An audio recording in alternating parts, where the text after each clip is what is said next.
Assise à l'extrême bord du lit, Charlie remonta le drap de satin gris perle sur sa poitrine. Pourquoi cette impression de détresse totale? Qu'essaies-tu de me dire? Demanda-t-elle. La devinant nerveuse, Gallagher voulut la réconforter d'un geste tendre. Il posa la main sur son bras, elle se déroba. Sans émettre de commentaire, il répondit. Écoute, ce n'est peut-être pas le bon moment pour discuter. Si, au contraire, parlons-en tout de suite, Gallagher. Dis-moi d'abord ce qui ne va pas, tu es si tendu. Tout va très bien, je t'écoute. Ne me rejette pas, Charlie. Je veux vivre avec toi et nous ne pourrons le faire que si nous décidons ensemble de l'avenir de Ken. Si nous ne le faisons pas maintenant, nous nous disputerons tout le temps à cause de lui. Tu crois? Oui, je sais à quel point tu t'occupes de lui et je t'admire beaucoup. Mais d'une certaine façon, son bien-être t'obsède tant que tu perds la réalité de vue. Tu as l'air d'oublier que c'est un homme à présent. Bon sang, Charlie, tu as même noué ses lacets pour lui le soir de Noël. Il était tard, Kenny était fatigué. C'était plus facile de le faire moi-même plutôt que d'attendre qu'il ait fini de les attacher. Mais Charlie, c'est un homme. Tu n'aurais pas de geste pareil envers moi, quelles que soient les circonstances, parce que tu ne me considères comme un homme. Il faut que tu cesses de le traiter comme un enfant.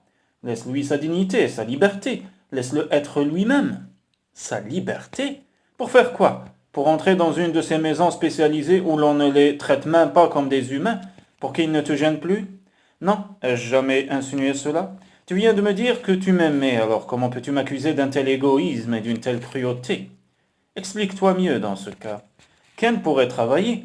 Ne vois-tu pas que tu le confines à des jeux d'enfants toute la journée, alors qu'il a 22 ans? Il a besoin d'avoir un but dans la vie. Si tu l'avais vu lorsqu'il était ici durant quelques jours, il était transformé, il était ravi de se rendre utile et s'acquittait très bien de tâches simples, comme ranger le bois dans la cave ou nourrir les chevaux. Naturellement, c'est tellement facile pour toi de me dicter ma conduite. Tu connais Kenny depuis si longtemps. Tu sais très bien ce qu'il lui faut. Ou plutôt ce qu'il te faut. Moi aussi, je crus qu'il fallait qu'il travaille une fois, mais connais-tu le genre de travail que l'on donne aux handicapés mentaux? Un travail dégradant, ennuyeux et mal payé. Les gens croient que parce qu'ils sont infirmes, ils ne s'ennuient pas et que l'on peut exploiter leur travail sans contrepartie financière. Une fois à Calgary, j'avais encouragé Kenny à travailler dans la boutique d'un chiffonnier. Il passait sa journée à découper des tissus dans l'arrière-boutique. Un jour, il a emprunté un raccourci qui le menait directement dans la cour du chiffonnier, et qu'a-t-il vu? Tous les tissus qu'il avait passé des heures à couper, au point de s'abîmer les mains, pour 2 $ par jour, jetés aux ordures. Il est handicapé, mais il n'est pas dénué de cervelle. Il s'est précipité en larmes à la maison, et pendant une semaine il était inconsolable, et sais-tu pourquoi il pleurait? Parce qu'il avait honte, honte de lui, du peu d'estime qu'on lui accordait pour le traiter de la sorte. Il m'a fallu plus d'un mois pour le réconforter et lui faire oublier cet incident. Et maintenant tu me dis qu'il faut qu'il travaille? Il y a d'autres types d'emplois. Et par combien de crises semblables devra-t-il passer avant de trouver celui qui lui convient? Autant de fois que cela sera nécessaire, Charlie. C'est aussi dégradant pour lui de rester à la maison à se tourner les pouces que de tailler des chiffons dans une arrière-boutique. Il veut travailler comme son ami Mike. Il veut un peu d'indépendance, un appartement, une petite amie. Il veut vivre, Charlie. Avec un sourire amer, la jeune femme descendit du lit et commença à s'habiller. Non, Gallagher, c'est toi qui veux qu'il soit comme Mike, pas lui. C'est toi qui veux qu'il ait son appartement et sa petite amie afin qu'il nous fiche la paix. Tu acceptes de t'en occuper, mais à distance, qu'il entre dans ta vie, comme les gens qui se donnent bonne conscience en envoyant des chèques aux associations humanitaires. Tu n'y es pas du tout, Charlie. Tu refuses de comprendre. Je comprends très bien. Au contraire, pourquoi ne pas me dire la véritable raison qui t'a poussé à inviter Kenny ici pendant 3 jours? Comment cela, la véritable raison? Oui, tu le savais. Tu le savais que je prendrais goût à la solitude et à la liberté et que je lui en voudrais ensuite de ne pas me laisser tranquille. Tu as voulu me tenter pour que je puisse envisager l'idée de vivre sans lui. Les yeux pleins de larmes, la jeune femme dut s'interrompre quelques secondes. Tu me fais mal, Gallagher. À ces mots, il vint vers elle, le visage déformé par la douleur. Non, cria-t-elle, et sans se retourner, elle s'enfuit dans la nuit. Hé, Charlie, tu es en retard? Kenny pénétra dans la chambre de sa cousine et s'arrêta net sur le seuil.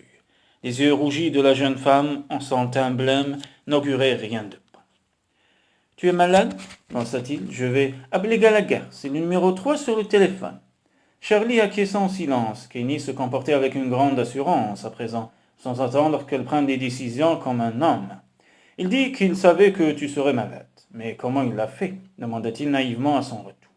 Écoute, je devais aller faire du ski de fond avec Tania, mais je vais rester ici pour m'occuper de toi, d'accord? Toujours ce nouvel esprit d'initiative. Charlie secoua la tête en signe de dénégation. Elle ne pouvait accepter ce sacrifice. Non, Kenny, vas-y, je t'en prie. Son cousin tenta de cacher sa joie, mais ses yeux brillaient d'excitation à l'idée de cette promenade en ski. Comme la maison lui parut vide après son départ, cloué au lit, Charlie passa en revue les diverses solutions qui lui restaient. Partir, écrire une lettre de démission et fuir loin d'ici. Soudain, les larmes jaillirent sous ses paupières, brûlantes et amères. Oui, elle essaierait d'oublier Gallagher, car il l'avait blessée au plus profond d'elle-même. Mais était-ce Gallagher qui la torturait ainsi, ou bien, comme l'appelait Tania, le dragon habitant en elle depuis trop longtemps? Dans ce cas, à quoi se servirait de fuir? Lorsque Kenny revint au crépuscule, son visage avait une expression grave et sérieuse qui intrigua Charlie. Que s'était-il passé? Finalement, on n'est pas allé skier, parce qu'on s'est arrêté faire des courses dans le magasin de Mike. Et puis il cherchait quelqu'un pour mettre les coupons dans les enveloppes et ranger les échantillons, tout ça. J'ai essayé, c'est rudement facile. Alors Simon, le patron, il m'a demandé si je voulais ce travail, alors j'ai dit oui. Charlie le regarda sans répondre. Qu'aurait-elle pu dire? Après tout, il était majeur et n'avait pas à lui demander son accord. Et tu sais si Simon est content de mon travail? Je pourrais essayer quelque chose de plus difficile, c'est lui qui me l'a dit. Mais déjà, elle ne l'écoutait plus. Une vague de tristesse la submergeait. Durant toute une semaine, elle vécut écrasée par le chagrin. Kenny s'efforçait de la consoler, les rares moments où il était à la maison. Tous les matins, avec enthousiasme, il partait travailler. Et la maison vide se refermait sur elle comme une prison. Pourquoi Gallagher ne l'appelait-il pas? Elle n'avait écouté que son impulsion, échaudée par ses précédentes expériences. Paul avait réduit ses espoirs à néant, et la moindre allusion de Gallagher avait mis le feu aux poudres. Pourtant, il n'avait rien à voir avec son ancien fiancé, rien.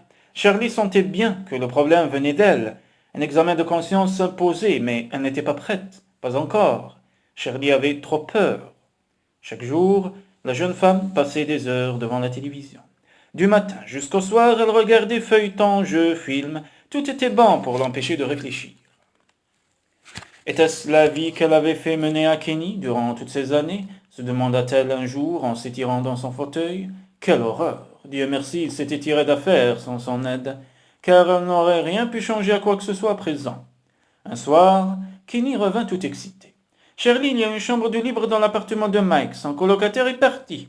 Et alors, elle releva à peine la tête, hypnotisée par l'écran de télévision. Mike veut savoir si ça m'intéresse de la louer.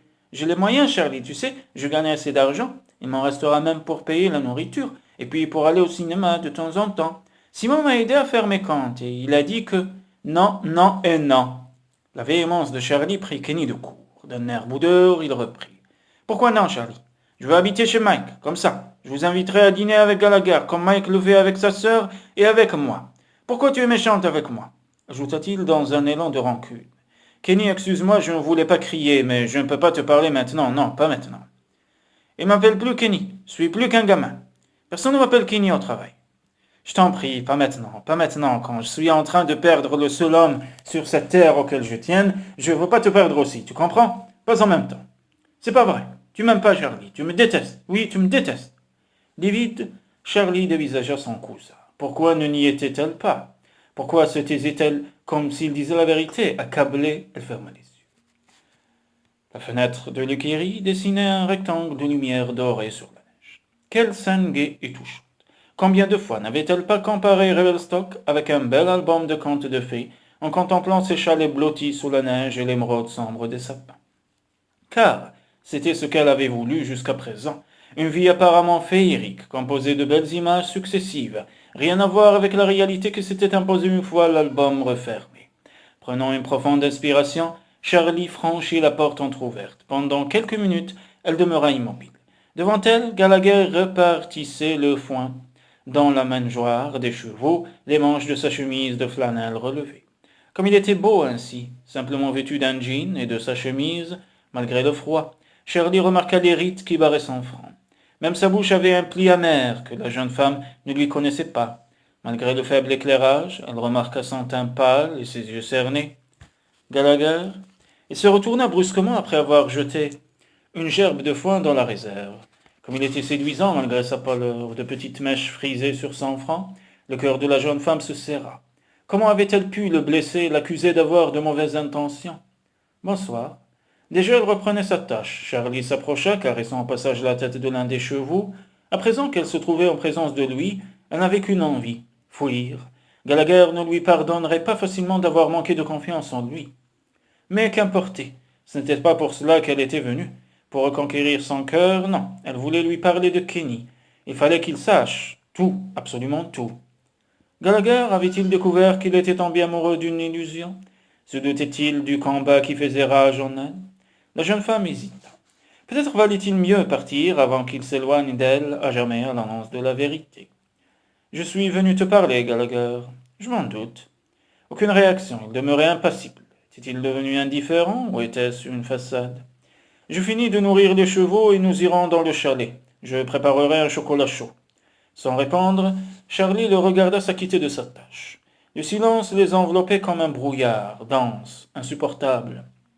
Que faisait-elle là? Sa présence changeait-elle quelque chose pour lui? Peut-être avait-il commencé à l'oublier depuis 2 semaines. Au chalet, Gallagher prépara du chocolat, s'activant dans la cuisine avec son efficacité coutumière.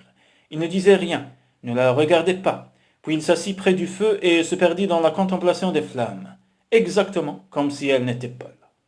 « Je voudrais te parler de Kenny, Gallagher. »« Oui. »« Il a trouvé un travail, il va habiter ailleurs. »« Ah, ainsi maintenant qu'il déménage, les choses changent. Tu veux bien revoir l'horrible individu qui voulait se débarrasser de ton cousin pour vivre avec toi. Le monstre qui comptait envoyer à l'asile un pauvre innocent. » Les yeux de Gallagher lançaient des éclairs de colère. Son indifférence n'était qu'une façon de cacher sa peine. Elle s'en rendait compte et sa découverte lui causa un choc. « J'ai été injuste, je le reconnais, » murmura-t-elle. « Disons que cela m'arrangeait de t'accuser, Gallagher. C'était une solution de facilité, car je ne voulais pas rechercher la vérité, m'interroger pour voir plus clair en moi. Tu m'as servi de bouc émissaire. » Elle s'interrompit, sentant les larmes proches. De toutes ses forces, elle les refoula. Non, elle n'allait pas pleurer, elle s'était promis de tout lui révéler. Même si, après cela, il ne voulait plus d'elle, avant de venir, elle s'était préparée à cette éventualité. Gallagher, échaudé, pourrait la laisser partir sans la retenir, et cette seule perspective la paralysait, lui ôtait le peu de courage qui lui restait.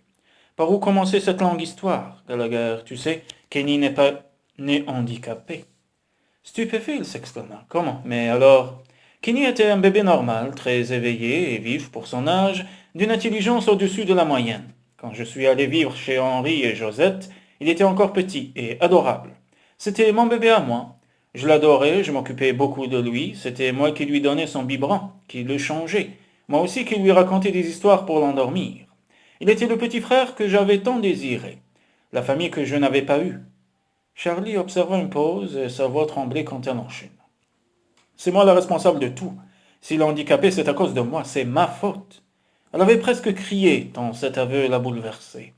Toute trace de colère avait disparu du visage de Gallagher. Son regard, on devinait qu'il partageait la douleur de Charlie. Et la jeune femme hésita, et si elle arrêtait là son récit, en allant plus loin, elle s'exposait à un risque. Perdre l'amour de Gallagher, cela serait si facile, mais elle ne pouvait pas. Sa sérénité était à ce prix. Si Gallagher devait l'aimer, il fallait qu'il sache tout, sinon Charlie ne connaîtrait jamais la paix. Kenny avait 2 ans, et moi 8, poursuivit-elle. Je jouais dans la cour, et je le surveillais comme d'habitude. Il était assis sur les marches du perron. Moi, je jouais à la poupée avec la petite voisine d'en face. Je regardais Kenny, il était sage et mangeait quelque chose, mais je ne suis pas allé voir ce que c'était. Je ne sais pas si je l'aurais empêché d'en manger, de toute façon. Je ne me serais sans doute pas rendu compte qu'il s'agissait de peinture. Mon Dieu. Gallagher se leva. Voulut s'approcher d'elle, Charlie l'en empêcha d'un geste. Non, pas avant qu'elle l'ait fini.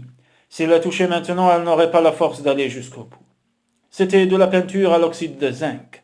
Bien sûr, on n'a jamais vraiment su si c'était seulement à cause de cela, et personne ne m'a jamais accusé de rien, non, jamais.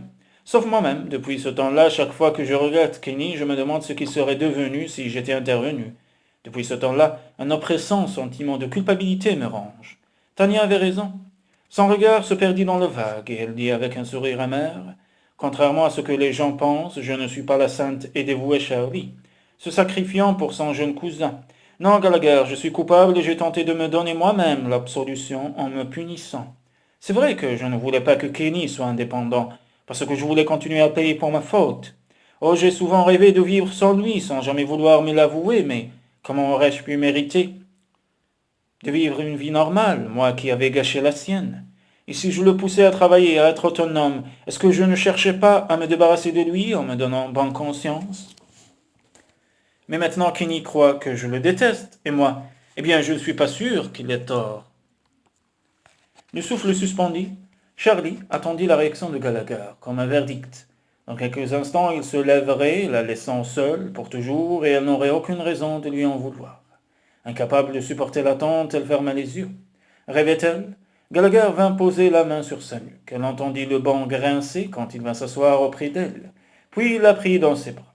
Avec tendresse, il l'enlaça, la berçant comme une enfant. « Ah, ma Charlie, aussi belle que courageuse, murmura-t-il à son oreille. Moi, courageuse? Elle se risqua à soulever les paupières, oui. Il t'a fallu un sacré courage pour m'avouer toute l'histoire de Kenny, et plus encore pour être honnête envers toi-même. Par ta force, tu sors victorieuse du combat que tu livrais avec toi-même, et pour cela je t'admire profondément. Mais Gallagher, je ne te comprends pas, j'ai opprimé Kenny pendant des années, je l'ai empêché de s'épanouir, je l'ai puni en même temps que moi. J'ai été injuste, et tu me dis que je suis courageuse? Je me suis comportée de façon méprisable envers lui, j'ai tellement honte. Tu vas changer maintenant, Charlie, il n'est pas trop tard. Oh, Gallagher, si tu savais, au fond de moi, j'en voulais à Kenny. Mon sort était scellé au sien, et je vouais une rancune tenace à mon cousin de me tenir prisonnière. À cause de lui, j'ai mené une existence terne. Il n'était pas question de sortir, de voir des amis. Au lieu d'aller au cinéma avec des gens de mon âge, je l'emmenais jouer au flipper dans des endroits réservés aux jeunes. Et je passais mon temps à lui expliquer toujours les mêmes choses. Kenny mettait ma patience à rude épreuve, et si jamais je ne me mettais en colère, j'avais des remords. Une situation intenable dans laquelle je m'enfermais, et à laquelle il n'y avait aucune issue. Je lui ai sacrifié ma jeunesse et mon avenir aussi. Mon fiancé m'a quitté à cause de lui, pourtant je... Les larmes qui menaçaient, Charlie fut incapable de les contenir plus longtemps. En sanglotant, elle se blottit contre Gallagher, s'accrochant à lui avec l'énergie du désespoir. Oui, Charlie, pourtant tu l'aimes, énormément. Je t'en prie, ne dis pas cela pour m'apaiser. C'est une évidence, et je comprends ce que tu ressens, tu sais. Il est arrivé une histoire semblable à ma petite sœur. Lorsqu'elle a eu son premier bébé, elle a traversé une très mauvaise période. Elle s'est mise à mincir, devenait neurasthénique.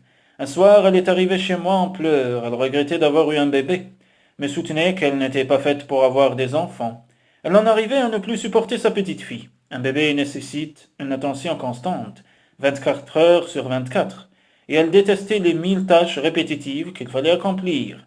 Les biberons, les couches, les innombrables lessives, les pleurs au milieu de la nuit, tout cela l'épuisait. Elle se faisait l'effet d'un monstre à l'idée de ne pas donner assez d'affection à sa fille.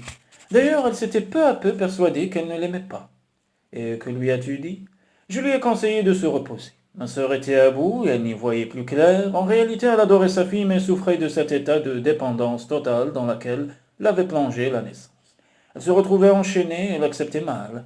Pour toi, c'est un peu pareil. Tu aimes Kenny, mais avoir à t'occuper de lui en permanence te pèse. Quoi de plus normal, après tout? Tu es un être humain avec ses faiblesses et ses forces. Ce que tu n'aimes pas, c'est le côté fastidieux de cette relation. Et non, Kenny, tu ne ferais pas ce que tu fais pour lui si tu ne l'aimais pas du tout ton cœur. C'est par amour que tu as trouvé la force de continuer à t'occuper de lui pendant toutes ces années. Et crois-moi, la patience dont tu as fait preuve en dit long sur ton attachement. C'est vrai, je l'aime, chuchota-t-elle. Oh, Gallagher, j'avais tellement peur, je m'imaginais que tu allais me demander de choisir entre toi et lui, et je n'étais pas certain d'avoir la force de le choisir lui. Cette découverte m'a bouleversé, et je me suis mise à broyer du noir et à m'accuser de n'avoir jamais aimé Kenny, par exemple. À ces mots, Gallagher lui serra la main, ému. Tu m'aimes donc tant, Charlie? Et c'est la seule pensée que je puisse te fixer un tel ultimatum qui t'a mise dans cet état-là? Oui, pourtant j'en suis incapable. Je ne me rendais pas compte, après la mésaventure qui m'en est arrivée avec Paul, et j'ai eu tendance à redouter le pire et à ne pas accorder ma confiance. Oui, je t'aime, Gallagher, murmura-t-elle. Je l'avais lu dans tes yeux, mon amour, mais je voulais te l'entendre dire. Je voulais que tu m'apprennes à quel point tu savais aimer. C'est toi qui m'as appris à aimer, Gallagher, Dieu sait pourtant si j'ai combattu. Moi aussi, alors nous sommes faits pour nous entendre, ma chérie. Épouse-moi, Charlie, et aimons-nous pour l'éternité. Pour toute réponse, elle lui offrit ses lèvres, jetant les bras autour de son cou. La jeune femme se blottit contre lui, éperdue de joie. D'une main, elle commença à déboutonner sa chemise. Un mois, Gallagher, maintenant, tout de suite. Pour toute réponse, il la souleva dans ses bras et la coucha près de lui sur l'épais tapis de laine devant l'âtre. Les moments qui suivirent devaient rester à jamais gravés dans la mémoire de Charlie.